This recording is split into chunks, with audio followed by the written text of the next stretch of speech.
Hi, I'm Tom Perriello, and I'm running for governor of Virginia on the Democratic ticket. You've been in Africa working on global issues. You've worked in New York, leading national organizations devoted to progressive religious issues.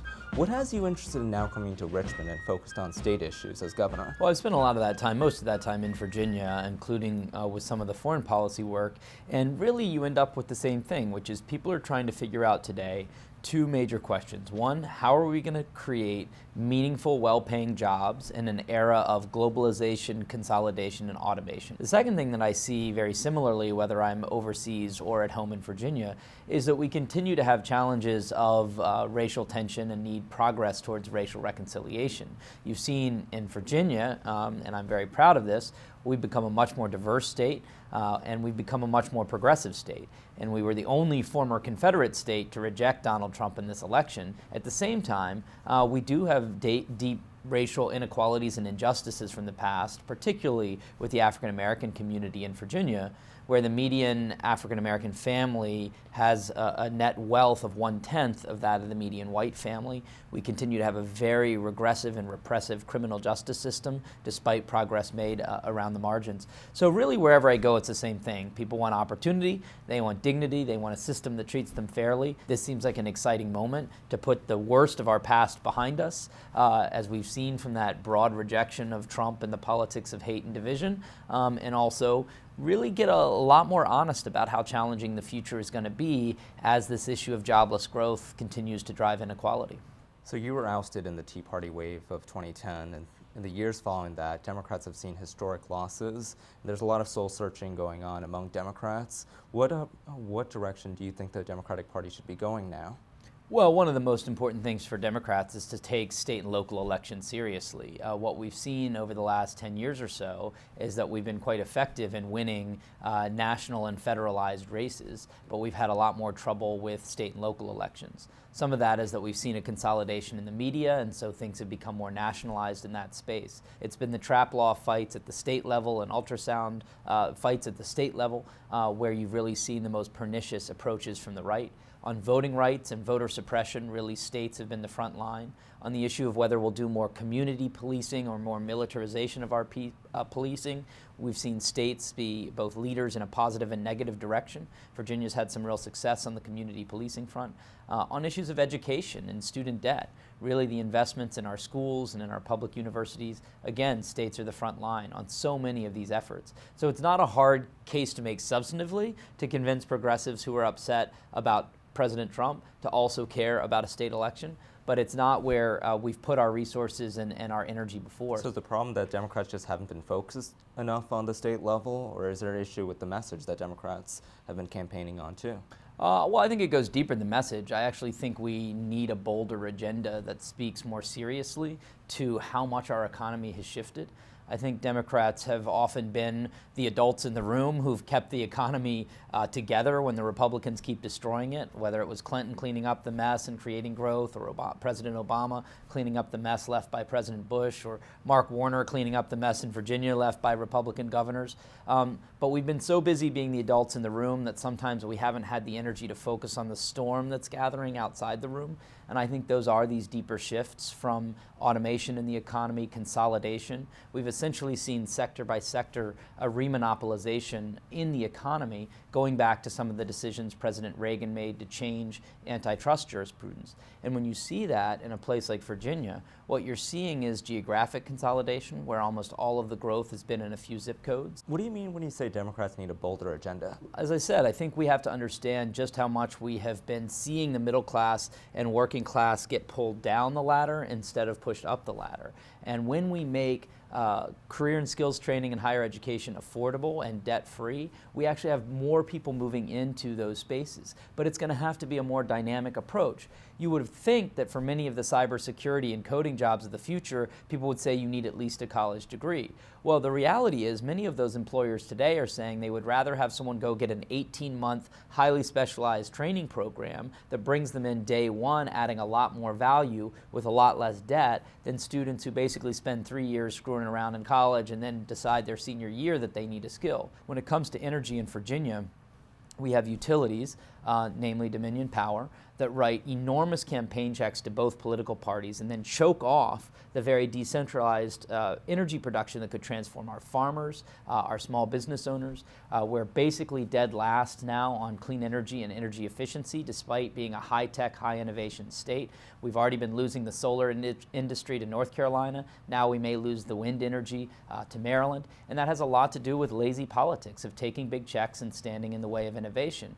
And the interesting thing about being bolder on this, the fact that I've opposed the two pipelines, supported investments in weatherization, construction jobs, wind and solar, people in the media want to pitch that as being a left-wing idea, but it's incredibly popular with the conservatives I meet, particularly the libertarians who think the monopolies and the utilities have too much power, that they're using eminent domain essentially for private profit or gain, and that by opening up these communities, including in coal country, to the next generation of jobs, they're pretty excited about this idea. So when we go bolder, it's not the same. The media always wants to put it as more left. It's not. It's just bolder. It's just creating a pathway that people believe might actually have an impact on their lives. And on the environment, your critics say it's fine for you to be bold and oppose the natural gas pipelines, but there's very little that a governor can do to get in the way if they meet the requirements for permitting agencies. What can you do as governor about the planned natural gas pipelines? Well, when we looked at the pipeline issue, I asked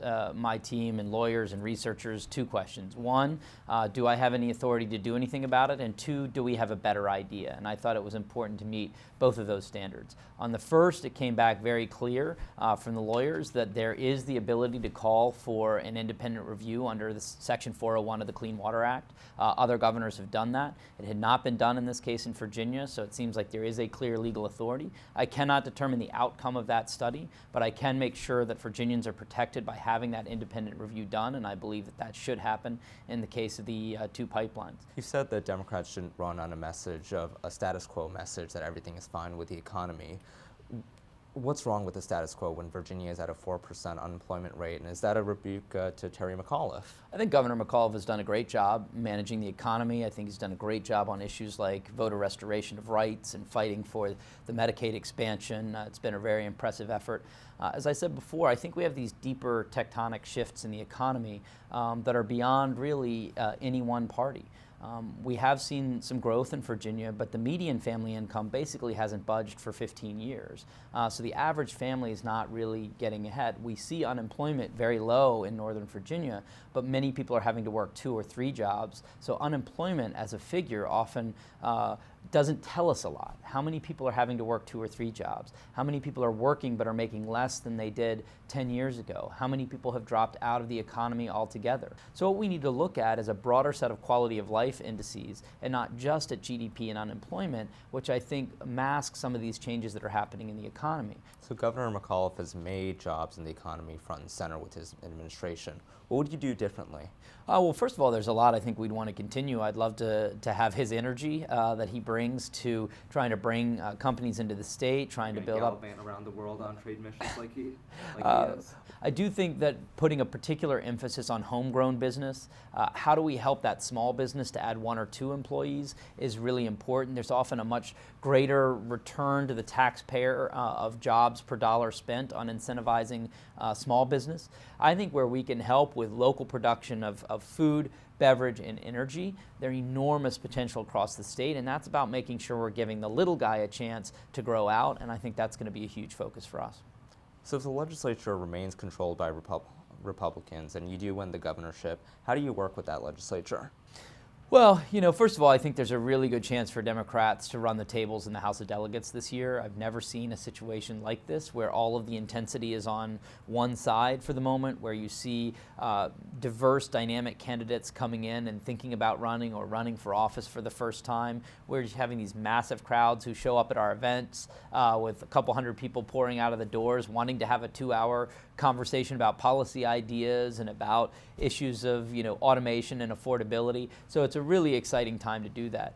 Second, I plan to do well across the state. We're spending time in the reddest parts of the state, but I think by doing well in some of the redder parts of the state, that brings me into a legislative negotiation in a situation where I'm actually very connected to the kinds of issues and priorities of those spaces as well. So, at the end of the day, I'm probably the first governor in a while who's spent time as an actual peace negotiator, and if I'm able to work overseas in conflict zones and bring long-fighting ethnic groups to the same table, I should be able to figure out a way to bring Republicans and Democrats together to have a conversation about how to help our communities go forward. Why do you think that you do well in redder parts of the states? I think the reason I've done so well in red parts of the state, despite being seen as to the left of the Democratic Party, is that most Virginians I talk to don't think about things in terms of left and right. They think about whether you're helping them move up or down.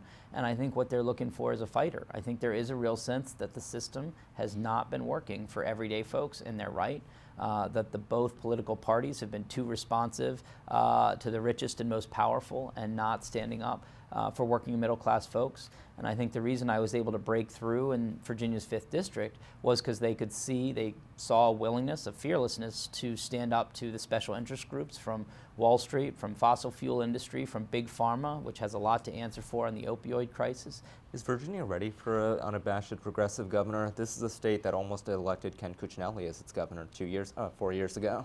I think that Virginians are just ready for leadership.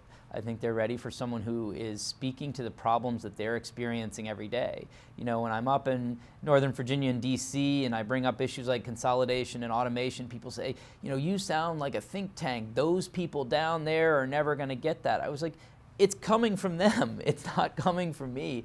People are smart, they're decent, they understand what's going on in their lives, and they bring it up because this is being experienced every day, whether you're on an automation line, whether you're in a construction crew, and anywhere else. And I think one of the problems is both parties up here tend to not give people enough credit.